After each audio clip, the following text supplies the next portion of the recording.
अभी अभी मुझे असली अमरता मिली ही थी कि गुरु तावीज से एक घातक चेतावनी आ गई। स्टार डाउ ग्रेट फॉरेस्ट में निंग रोंगरोंग ने आखिरकार शाओ वू का सबसे बड़ा रहस्य देख लिया था, लेकिन उसके भागने से पहले ही टाइटन जायंट एप का विशाल मुंह उसके सामने जोर से खुल गया। आधे घंटे पहले जब मैं हेवन डाउ पैलेस से निकला था, क्यान रेंचू अभी भी मुझसे कुछ सवाल पूछना चाहती थी, लेकिन उसकी बात पूरी होने से पहले ही मैं वहीं से गायब हो गया। पीछे केवल वो अकेली ईस्टर्न पैलेस में खड़ी रह गई और स्नेक स्पीयर ड्यूलो जमीन पर बेहोश पड़ा रहा। अगली सुबह मैं निंग रोंगरोंग को लेकर श्रेक अकेडमी की ओर रवाना हुआ। 99वें स्तर की आत्मा शक्ति और फेंगहू किमेन की मदद से हमने आधे घंटे से भी कम समय में हजारों किलोमीटर की दूरी पार कर ली। शाओ वू ने निंग रोंगरोंग को देखकर काफी सवाल किए। मैंने फेंगहू किमेन की मदद से निंग रोंगरोंग को सिखाया कि 9 ट्रेजर ग्लेज स्टाइल पगोडा की असामान्य स्थिति को कैसे छिपाना है। निंग रोंगरोंग ने बहुत जल्दी इसका सिद्धांत समझ लिया। उसने 9 ट्रेजर ग्लेज स्टाइल पगोडा को 7 स्तर वाला दिखाने के लिए सफलतापूर्वक छद्म रूप दे दिया और साथ ही भ्रम पैदा करना भी सीख लिया। शाओ वू के सवालों के सामने उसने बस इतना कहा कि उसकी आत्मा शक्ति अभी भी आगे बढ़ रही है। इसके बाद उसने छद्म रूप दिया हुआ 7 ट्रेजर ग्लेज स्टाइल पगोडा दिखाया और सफलतापूर्वक सबको धोखा दे दिया। निंग रोंगरोंग का मामला निपटाने के बाद आखिरकार मैं सोटो सिटी स्थित अपने ठिकाने पर लौट आया। महल में मौजूद नौकरानियां और पहरेदार बिल्कुल भी ढीले नहीं पड़े थे। जाने से पहले मैं उन्हें कुछ इनाम देने की तैयारी कर रहा था। नहाने धोने के बाद मैं आराम से मुलायम कुर्सी पर लेट गया।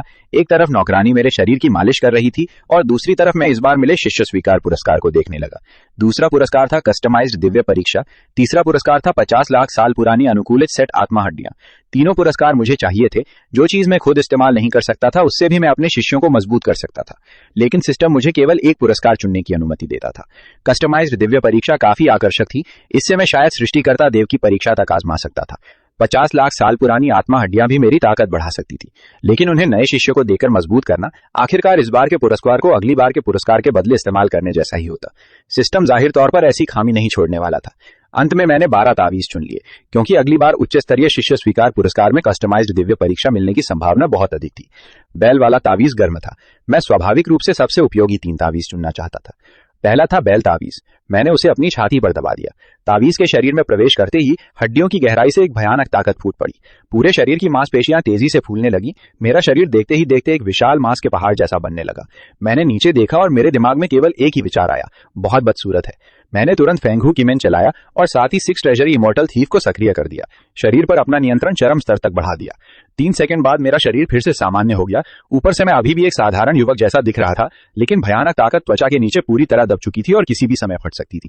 इस क्षण से पहाड़ों को पलट देना और समुद्रों को उलट देना मेरे लिए केवल एक मुहावरा नहीं रहा। मेरे पीछे मालिश कर रही नौकरानी अचानक रुक गई। उसके चेहरे पर उलझन थी। उसने कहा, मैं दबा नहीं पा रही हूं। तभी मैंने जानबूझकर अपनी मांसपेशियों को ढीला किया और नौकरानी ने फिर से मालिश शुरू कर दी। बैल तावीज का प्रभाव मुझे बहुत पसंद आया। अब बारी थी चूहे वाले तावीज की। मैंने फिर से तावीज को अपनी छाती पर दबाया, लेकिन इस बार चूहे वाला तावीज शरीर में बिल्कुल भी नहीं समाया। मैंने चाहे जितनी बार दबाया, शरीर उसे बाहर धकेलता रहा। फेंगहू किमेन ने तुरंत इसका विश्लेषण शुरू कर दिया। 3 सेकंड बाद आखिरकार मुझे समस्या समझ आ गई। चूहे वाला तावीज किसी मृत वस्तु में जीवन भर सकता था, लेकिन उसे किसी निर्जीव वस्तु से जुड़ना जरूरी था और हर बार केवल एक वस्तु को ही सक्रिय किया जा सकता था।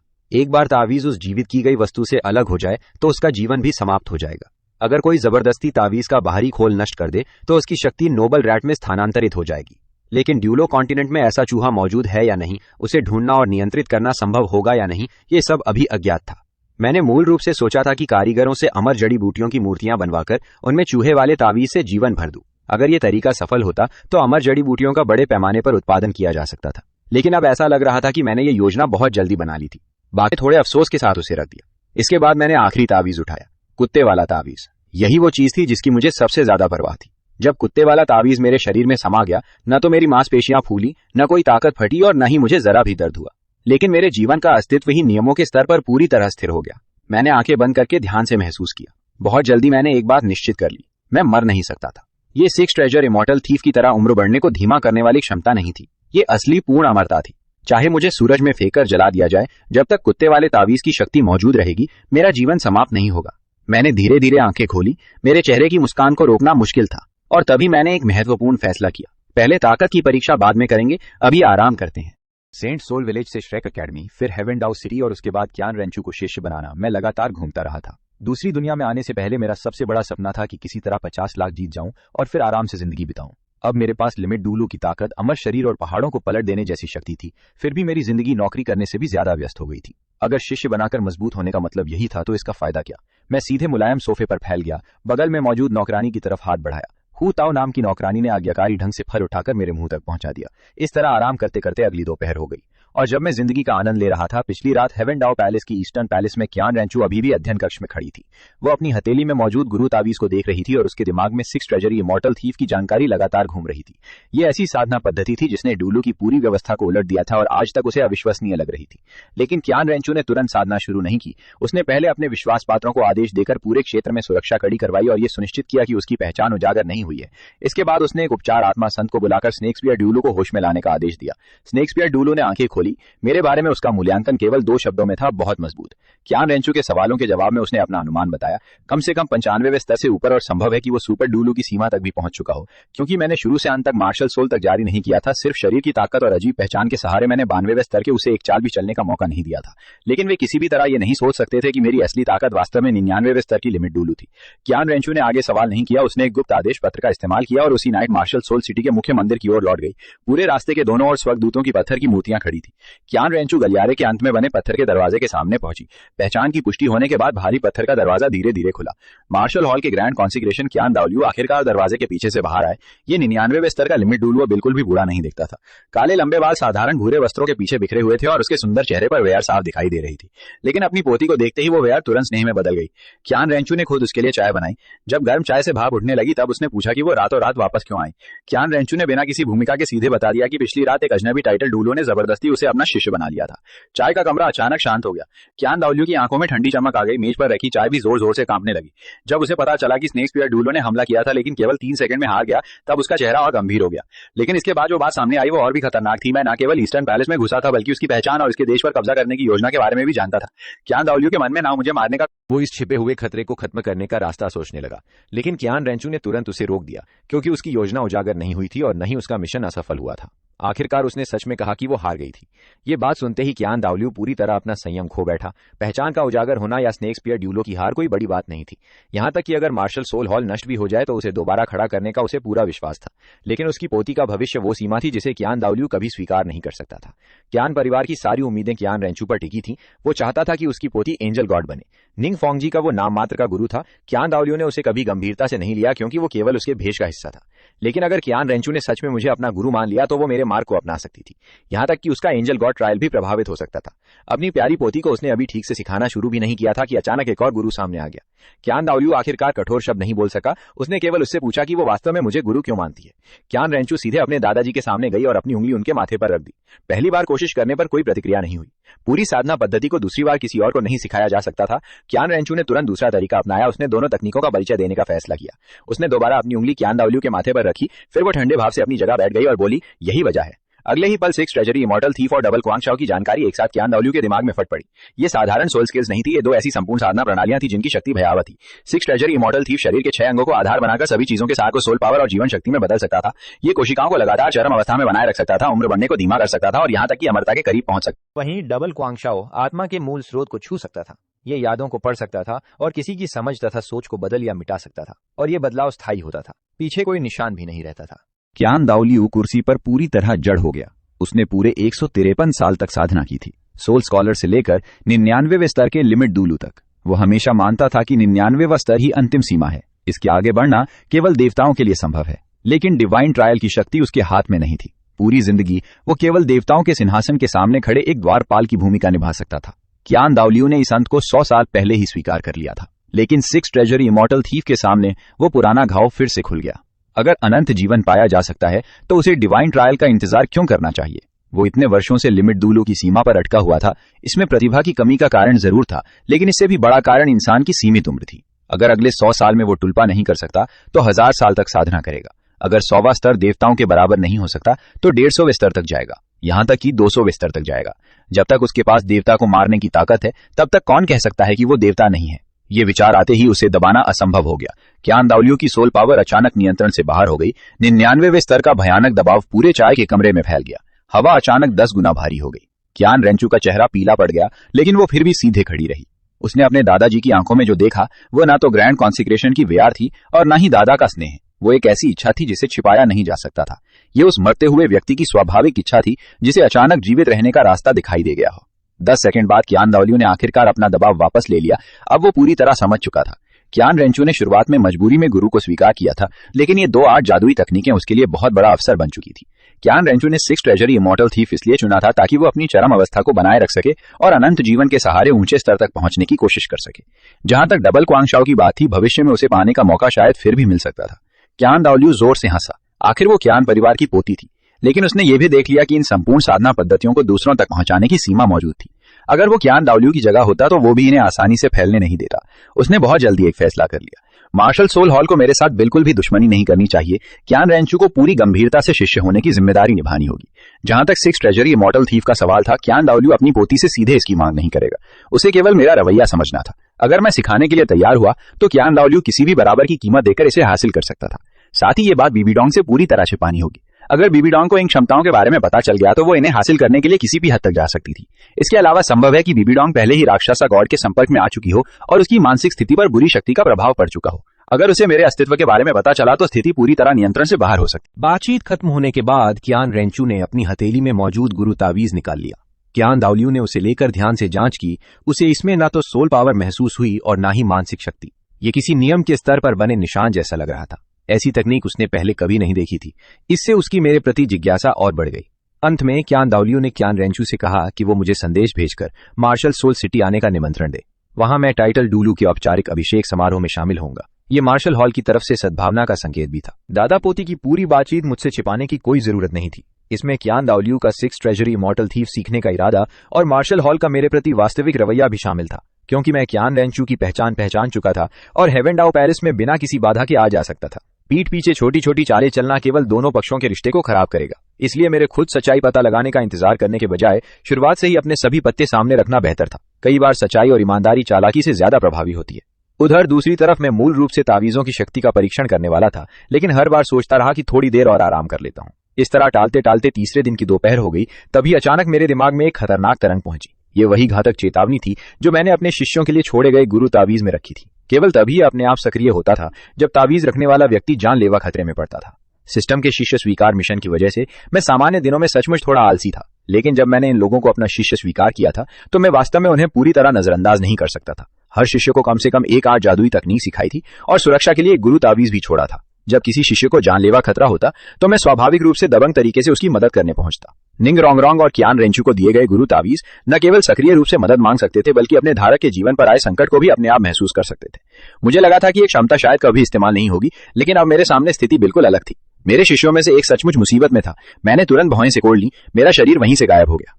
और उसी समय स्टार डाउ ग्रेट फॉरेस्ट में निंग रोंगरोंग श्रेक के बाकी लोगों के साथ ऑस्कर के तीसरे सोल रिंग की तलाश में जंगल में प्रवेश कर चुकी थी। जंगल में प्रवेश करने से पहले वे एक होटल में रुके थे। वहीं संयोग से उन्हें कांगहुई एकेडमी के शिक्षक और विद्यार्थियों का समूह मिल गया। दाई बुबाई और मा होंगजुन ने खूबसूरत छात्राओं को देखते ही बिना किसी झिझक के उन्हें छेड़ना शुरू कर दिया। ऑस्कर ने भी फ्लेंडर की उस बात को दोहराया, जो मुसीबत पैदा करने की हिम्मत नहीं करता वो बेकार है। लेकिन निंग रोंगरोंग की भौहें तुरंत सिकुड़ गईं। फेंगहू के मन की साधना करने के बाद चीजों को देखने का उसका तरीका पहले ही बदल चुका था। उसका घमंड और आत्मसम्मान अभी भी मौजूद था, लेकिन उसके मन में अब केवल मनमानी नहीं थी। फेंगहू के मन ने उसे चीजों की असली प्रकृति देखने की आदत डाल दी थी। इसलिए उसने बिना किसी झिझक के पूछा, क्या इस तरह के व्यवहार को भी मुसीबत पैदा करना कहा जा सकता है? दूसरे लोग आराम से बैठकर खाना खा रहे थे, लेकिन तुम जानबूझकर उन्हें छेड़कर गुस्सा दिला रहे हो। ये कोई साधना नहीं है, ये सिर्फ बेवकूफी है। कम से कम उसे लड़ाई की वजह बनाकर झूठा बहाना तो नहीं बनाना चाहिए था। अगर लड़ना है तो साफ साफ कहो कि लड़ना है। हर बुरी हरकत को खुद की साधना और परीक्षा बताकर सही साबित करने की कोशिश करना केवल खुद को धोखा देना है। ये बात सुनकर ऑस्कर वहीं चुप हो गया। श्याओ और जू जुआंग ने भी सिर हिलाया। यहाँ तक कि टैंग सेन को भी टैंग सेट के नियम याद आ गए। अगर कोई मुझे नुकसान नहीं पहुंचाता तो मैं भी उसे नुकसान नहीं पहुंचाऊंगा। लेकिन आखिरकार दोनों पक्षों में संघर्ष शुरू हो गया। जाओ वुजी ने हमला करके यी जिक्यू को उड़ा दिया और आखिरकार ये तमाशा खत्म हुआ। अगले दिन वे स्टार डाओ ग्रेट फॉरेस्ट में आगे बढ़े। उनकी किस्मत अच्छी थी। बहुत जल्दी उन्हें 1000 साल पुराना फीनिक्स टेल्ड कॉक्सकॉम स्नेक मिल गया। स्नेक ग्रैनी चाओ त्यानचियांग भी मेंग ईरान को लेकर सोल रिंग के लिए वहां पहुंच गई थी। दोनों पक्षों ने सोल मास्टर के नियमों के अनुसार मुकाबला किया। तांग सान सफलतापूर्वक जीत गया और ऑस्कर को उसका तीसरा सोल रिंग मिल गया। इसके बाद तांग सान 30वें स्तर पर पहुंच गया। जाओ वुजी के पास कोई विकल्प नहीं था। उसे पूरी टीम को जंगल के और भीतर ले जाना पड़ा। तीसरे दिन जब वे जंगल में और गहराई तक पहुंच चुके थे, असली खतरा आखिरकार सामने आया। रात के अंधेरे में 2 विशाल प्राचीन पेड़ अचानक अलग हो गए। एक पहाड़ जितना विशाल टाइटन जायंट एप चुपचाप बाहर निकला। भयानक दबाव ने तुरंत सभी को घेर लिया। जाओ वुजी ने अपना मार्शल सोल ट्रू बॉडी जारी किया। सभी ने पूरी ताकत से हमला किया, लेकिन उसका कोई प्रभाव नहीं हुआ। टाइटन जायंट एप ने केवल एक काली ऊर्जा की लहर छोड़ी और सभी को हवा में उड़ा दिया। इसके बाद उसने शाओ वू को एक हाथ से पकड़ लिया और मुड़कर वहां से चला गया।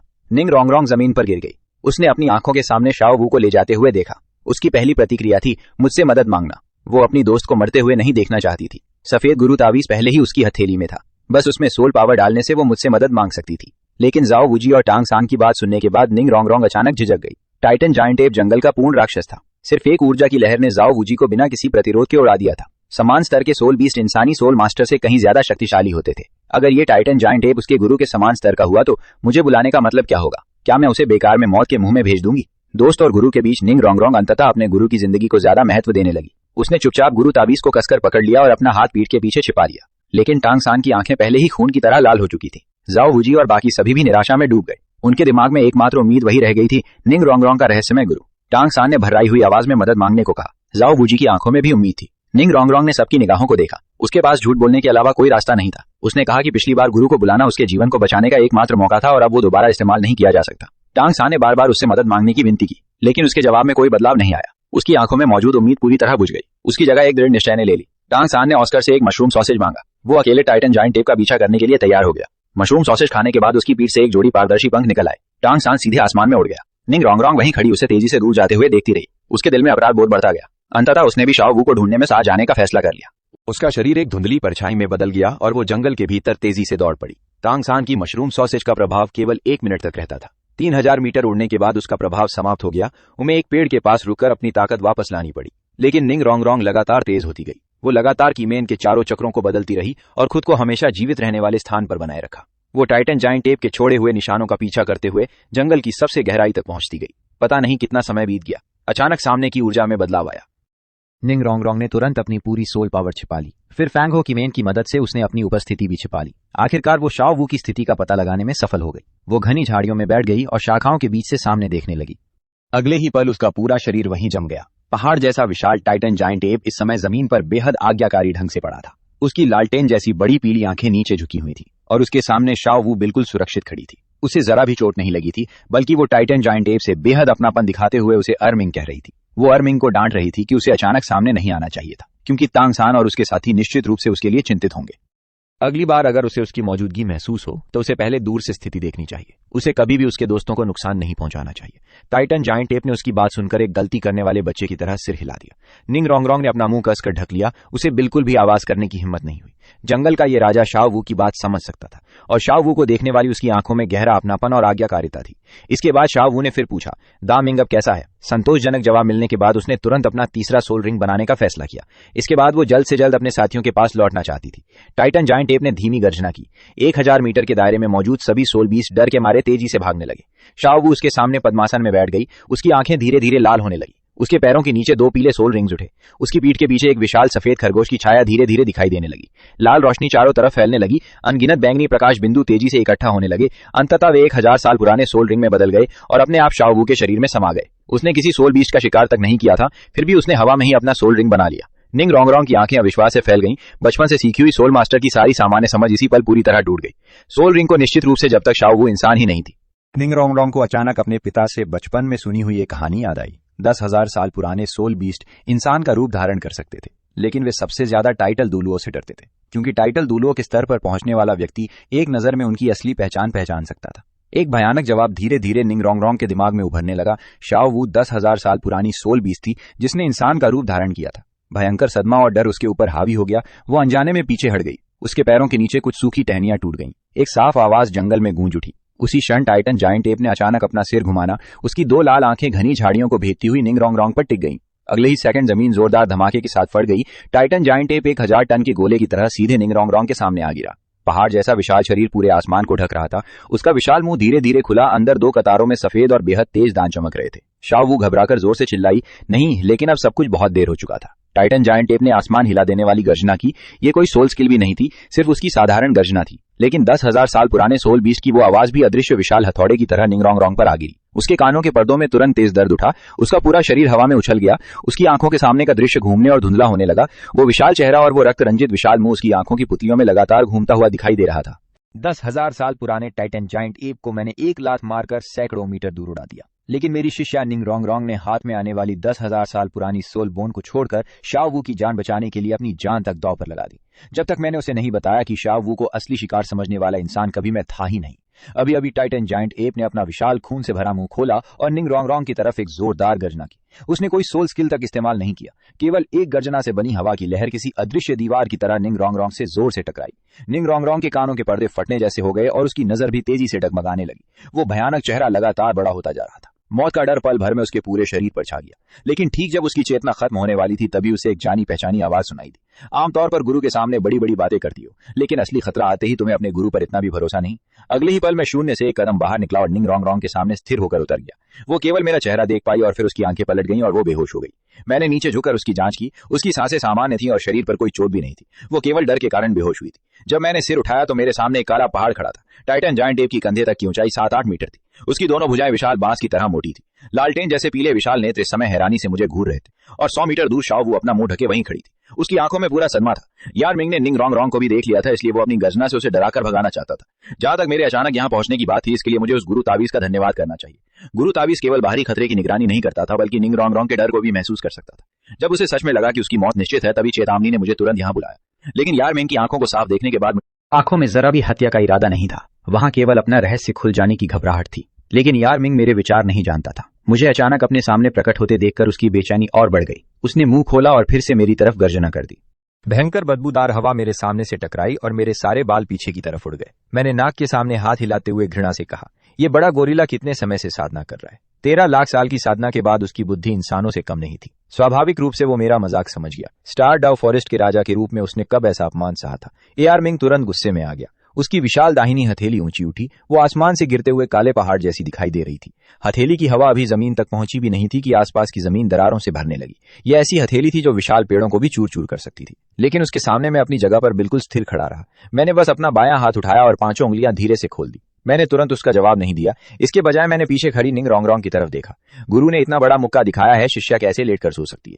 मैंने दाहिने हाथ से हवा को हल्के से काटा। एक हल्का नीला तावीज तेजी से आकार लेने लगा। फिर वो निंग रोंग रोंग के माथे पर चिपक गया। निंग रोंग रोंग ने अचानक आंखें खोल दी। पहली चीज जो उसने देखी वो थी उसके बेहद करीब खड़ा अरमिंग। वो डर के मारे जमीन से उछलकर खड़ी हुई और हाथ पांव संभालते हुए पीछे हटने लगी। गुरुजी बचाइए, उसकी आवाज पूरी जंगल में गूंज गई। मैंने बेबसी से उसे याद दिलाया, गुरु तो कब के आ चुके हैं, दोबारा चिल्लाओगी तो मेरे कान बहरे हो जाएंगे। तभी निंग रोंग रोंग ने देखा कि उसके और उस विशाल जानवर के बीच खड़ा व्यक्ति वही था जिसे वो अपने गुरु के रूप में पुकार रही थी।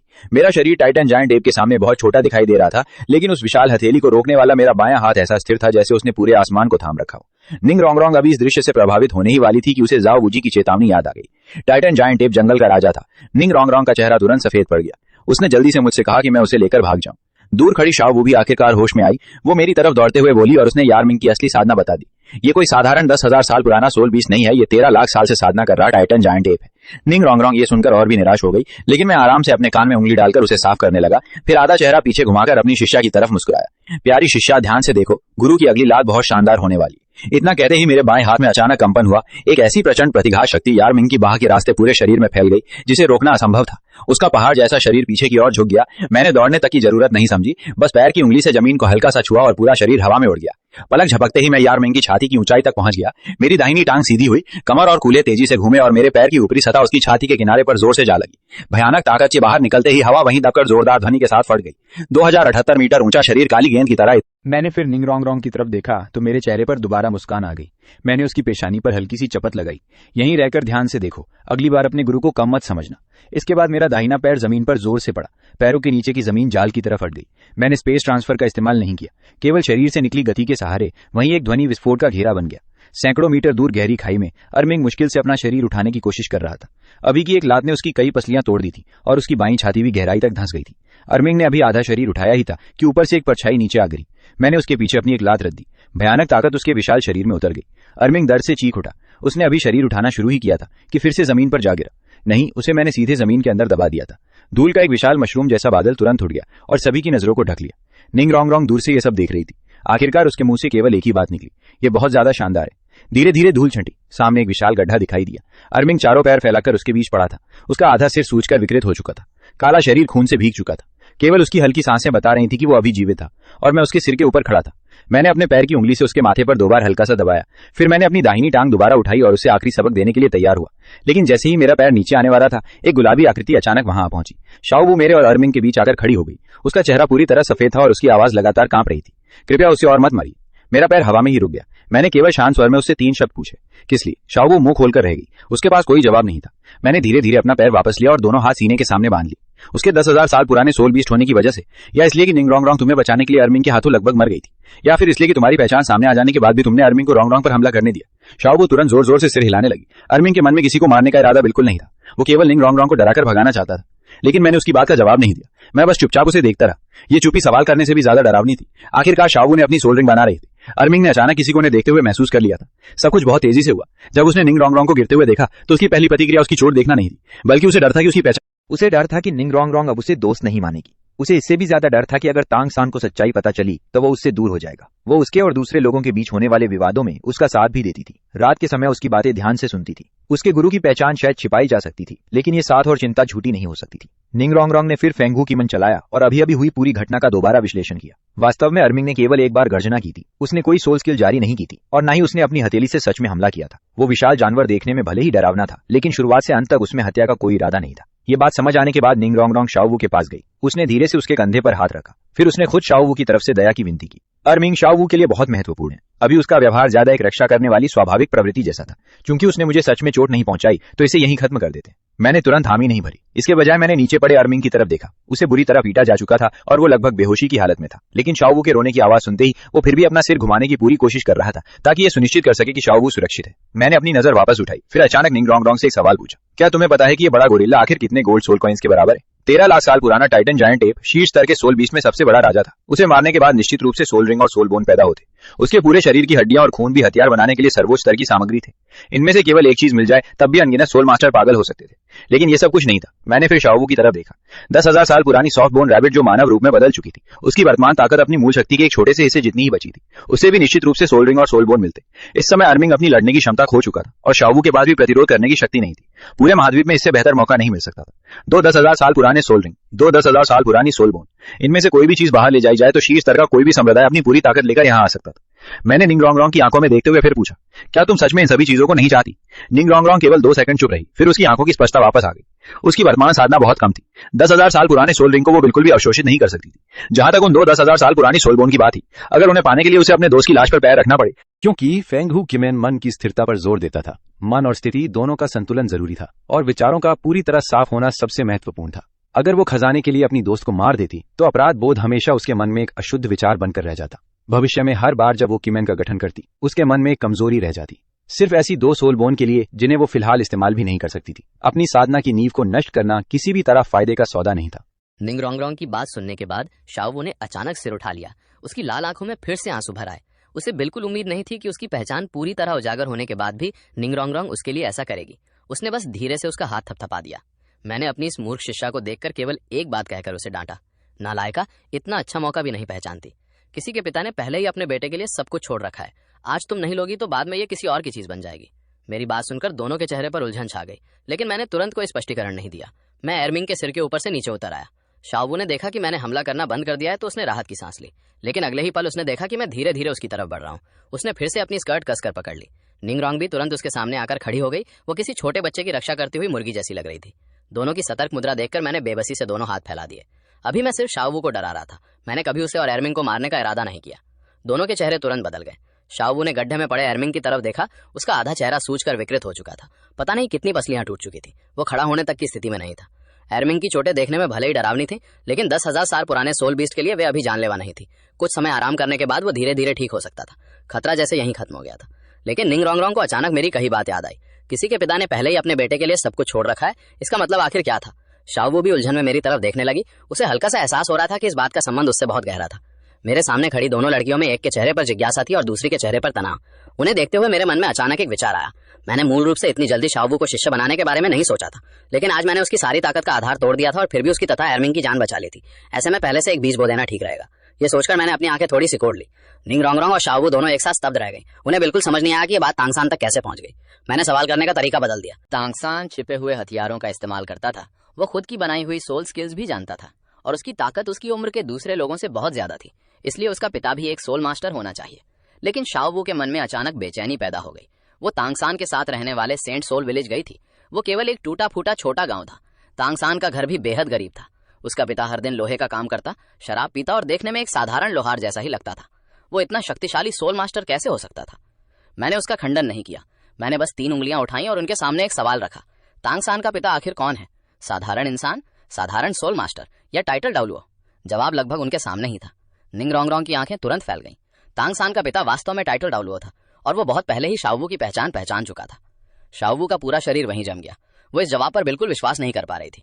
महाद्वीप की सबसे ऊंची शक्ति पर खड़ा एक व्यक्ति उस टूटे फूटे गांव में कैसे रह सकता था, और उसने अपने बेटे को सोल मास्टर बनने से क्यों नहीं रोका? निंग रोंगरोंग ने भी एक सवाल पकड़ लिया। अगर तांग सान का पिता ने बहुत पहले शाओवू की पहचान ली थी तो उसने अब तक हमला क्यों नहीं किया? मैंने निंग रोंगरोंग को याद दिलाया। कारण लगभग वही है जो उसने अभी कहा। तांग सान की उम्र अभी बहुत कम है। वो 10,000 साल पुराना सोल रिंग अवशोषित ही नहीं कर सकता। शाओवू का चेहरा सुनते सुनते और सफेद होता गया। मैं एक पत्थर पर बैठ गया और उन्हें एक पुरानी कहानी सुनाने लगा। करीब 20 साल पहले 3 ऊपरी संप्रदायों में से एक क्लियर स्काई सेक्ट में 2 असाधारण भाई थे। बड़े भाई का नाम तांग शाओ था, छोटे भाई का नाम तांग हाओ था। दोनों को मिलाकर क्लियर स्काई के 2 डाउलुओ कहा जाता था। युवावस्था में ही दोनों पूरे महाद्वीप में प्रसिद्ध हो चुके थे। बाद में दोनों भाई बाहर यात्रा करने निकले और एक 10,000 साल पुराने मानव रूप धारण किए हुए सोल बीस्ट से मिले। वो पौधेसी सोल बीस्ट की सम्राज्ञी थी, 10,000 साल पुरानी ब्लू सिल्वर एम्परर। तांग हाओ और ब्लू सिल्वर एम्परर एक दूसरे से प्रेम करने लगे। अंततः दोनों का एक बच्चा भी हुआ, लेकिन दुर्भाग्य से ये बात उजागर हो गई। मार्शल सोल हॉल के पोप ने खुद लोगों को लेकर उनका पीछा किया। अपने पति और बच्चे की रक्षा करने के लिए ब्लू सिल्वर एम्परर ने अंततः स्वयं को बलिदान कर दिया। उस युद्ध में तांग हाओ ने भी अपनी सीमा तोड़ दी और आधिकारिक रूप से टाइटल डाउलुओ बन गया। उसने क्लियर स्काई को अपना टाइटल बनाया। वो अपने बच्चे को लेकर घेराबंदी से बाहर निकल गया। इसके बाद उसने अपनी पहचान छिपा ली और सेंट सोल विलेज। क्लियर स्काई सेक्ट ने भी इसी कारण कई वर्षों तक अपना मुख्य द्वार बंद रखा और महाद्वीप के सामने खुलकर दिखाई नहीं दिया। कहानी यहाँ तक पहुंचने पर निंग रोंगरोंग, जो 7 ट्रेजर ग्लेज टाइल सेक्ट की राजकुमारी थी, बचपन से सुनी हुई कुछ पुरानी घटनाओं को याद कर पाई। वहीं शाओवू खुद एक मानव रूप धारण कर चुकी सोल बीस्ट थी। उसकी माँ भी इंसानों के हाथों मारी गई थी। ब्लू सिल्वर एम्परर की कहानी उसके लिए अपनी माँ की त्रासदी दोबारा देखने जैसी थी। दोनों ने एक दूसरे की तरफ देखा और एक ही समय में एक महत्वपूर्ण बात पर ध्यान दिया। टैंग सान का उपनाम भी टैंग था। मैंने उन्हें ज्यादा देर तक उलझन में नहीं रखा और आगे की बात स्पष्ट की। तो अब तुम समझ गई निंग रोंगरोंग, मैंने थोड़ी गंभीरता से कहा। टैंग सान केवल एक साधारण छात्र नहीं है, वो इस महाद्वीप के सबसे खतरनाक परिवार का वारिस है। शाओवू ने कांपते हुए आवाज में पूछा, क्या वो मुझसे बदला लेगा? मैंने उसे सांत्वना दी, लेकिन साथ ही सच्चाई भी याद दिलाई। टैंग सान के दिल में तुम्हारे लिए नफरत नहीं है, लेकिन उसके पिता के सामने कोई तुम्हारी पहचान के साथ नहीं टिक सकता। इस नई जानकारी के बाद दोनों ही एक अलग ही स्थिति में आ गई थी, जहां उन्हें एक बड़ा फैसला लेना था।